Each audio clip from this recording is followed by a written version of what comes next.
ওদিকে বড়নদটা দেখি ডাকতে ডাকতে আসছে রাস্তা দিয়ে, দিয়া দিয়া বড় বউ। আমি বেরিয়ে এসে দরজার সামনে বলছি, হ্যাঁ দিদি। বলছে, আসো, আমাদের বাড়িতে তো এখনো আসোনি, আমাদের বাড়িতে এসে ঘুরে যাও। সবে মাসখানিক হয়েছে আমার বিয়ে হয়েছে। তো আমি কাপড়ের আঁচলটা পিঠের উপর দিয়ে আস্তে আস্তে হেঁটে হেঁটে দিদির সঙ্গে উনাদের বাড়িতে গেলাম। ওটা আমার বড় ননদ। বড় ননদের পরে আমার হাজবেন্ডের পরে আমার একটা মেজো ননদ আছে। মেজো ননদের পরে আমার মেজো দেওরের পরে একটা ছোট ননদ, তারপরে আমার ছোট দেওর। দিদির ডাক শুনে দিদিদের বাড়িতে গেলাম। দিদিদের বাড়িটা আমার শ্বশুর বাড়ির একটা বাড়ির পরেই বিয়ে হয়েছে, কাছাকাছি। দিদি গিয়ে ওখানে দিদিদের বাড়িতে গিয়ে বসলাম, একটা চেয়ার দিল, বসলাম উঠোনে। ওখানে একটা পেয়ারা গাছ আছে, পেয়ারা গাছের নিচে। তখন শীতকাল। দেখি ওনারা দুই যা আর দিদি, তিন যা মিলে রান্না করছে উঠোনে। একই সঙ্গে ভাতের মার উথলে গেছে, ঢাকনটা একই সঙ্গে সরিয়েছে। দেখে আমার একটু অবাক লাগলো। আমি আবার হেসে উঠে বলছি, কি দেখতে তো হেভি লাগছে, তোমরা কি একসঙ্গে ভাত বসিয়েছো, একই সঙ্গে ঢাকন হাঁটালে, প্লেটটা হাঁটালে? শুনে দেখলাম দিদি কাজে মুজে হয়ে গেল মুখটা। আমি কিছু বুঝতে পারিনি। একটু পরে আর বাড়িতে চলে আসছি। কিছু সময় পরে দেখি বড়নদটা চিল্লাতে চিল্লাতে আসছে। হ্যাঁ, বড় বউ নিজেকে নিজে কি মনে করে আমাদের বাড়িতে গিয়ে হাসি ঠাট্টা করে এসছে, আমরা তিন যা একসঙ্গে উঠোনে রান্না করছি, তাই জন্য তোমরা কি কখনো আলাদা হবা না? এটা নিয়ে দেখি চিল্লামিল্লি করছে। আমি ব্যাপারটা বুঝে উঠতে পারলাম না কি হলো। পরে বুঝলাম, না, এখানে কিছুই বলা যাবে না। দেখছি এই বাড়িতে প্রচন্ড কথা ধরে, প্রত্যেকটা কথায় কথা ধরে। আমার মুখটা এমন বন্ধ হয়ে গেল যে না, কেউ কিছু বললে চুপ করেই থাকতে হবে। এখন থেকে চুপ করে থাকাটাই সব থেকে ভালো।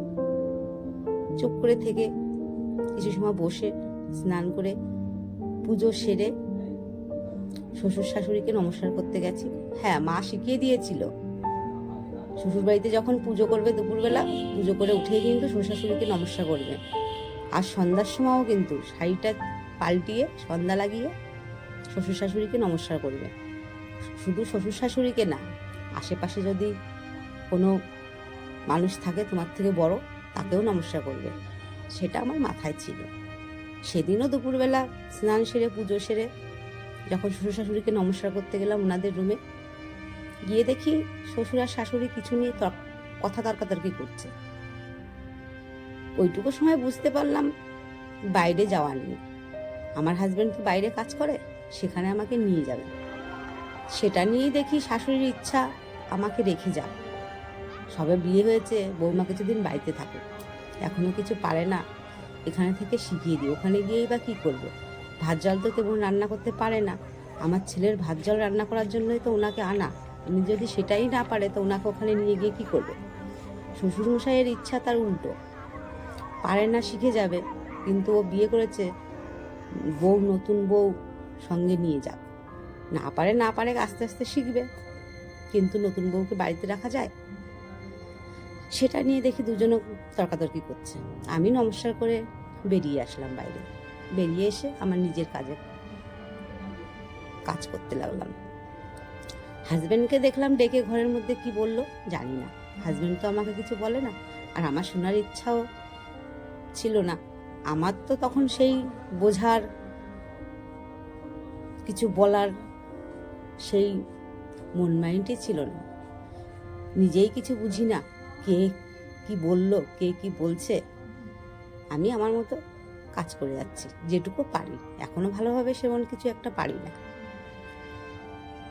তারপরে একটু পর দেখি হাজবেন্ড বাইরে বেরিয়ে এসে বলছে, আস্তে আস্তে সবকিছু গুছিয়ে নাও, কালকে কিন্তু টিকিট কাটতে যাব। মনে মনে ভাবলাম, আমার বাড়ির থেকে তো কেউ একটু খোঁজ নিল না, মেয়েটা চলে যাবে। তারপরে আবার ভাবলাম, না নিলেই বা কি যায় আসে যায়। আমার তো ওনাদের প্রতি সেই মায়া মমতাটাও নেই, হয়তো ওনাদেরও মায়া মমতাটা নেই। মেয়ে বিয়ে দিতে হয়, দিয়েছে আর কি।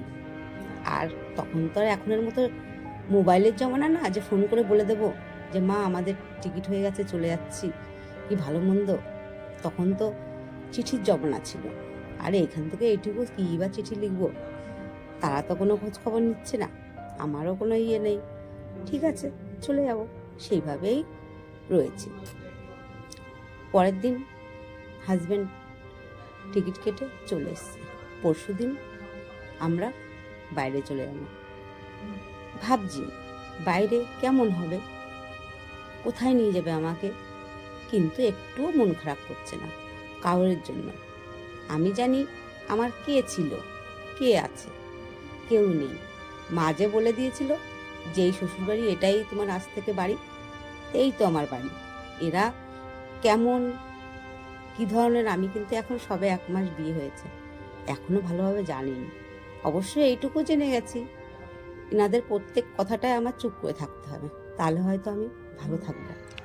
কেননা কথা জবাব দেওয়ার, উত্তর দেওয়ার, বোঝার ক্ষমতা তো আমার ছিল না, তো চুপ করেই থাকছে না। খুব ভয় পেতাম সবাইকে,